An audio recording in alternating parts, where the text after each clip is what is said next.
Илегално ја преминуваат границата и собираат шумски плодови на територијата на Националниот парк Шар-планина.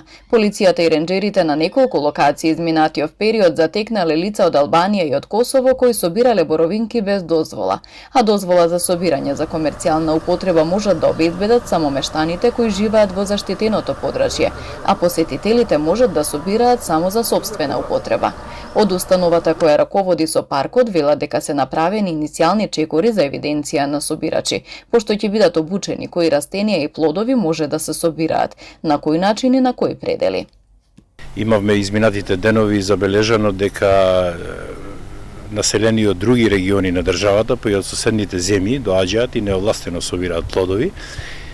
Нашите заложби се кон тоа да таквите луѓе ги отстраниме од планината за да остане што поголем ресурс за да го собираат локалните жители. Нормално за да може да оствара што поголем приход, освен што ги користа плодовите за сопствена употреба, исто така тие се и многу интересни за продажба. Има овластени откупувачи кои вршат откуп и на тој начин локалните жители може да остварат сериозен приход, со што се трудиме да придонесеме кон развојот на локалната економија.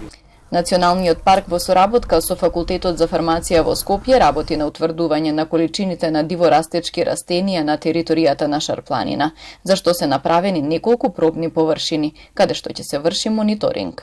Тој мониторинг ќе трае 3 години и ќе резултира со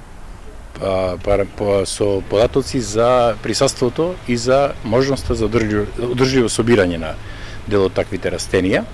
Исто така сме во фаза на изработка на посебните планови за одредување и заштита на шумите во заштитено подрачје, а останатите 4 плана ќе бидат изработени оваа есен, така што овие планови освен за начините за управување со шумските комплекси, ги опфаќаат и начините за управување со диворастечките растенија, односно со така начините недрвни производи од шума.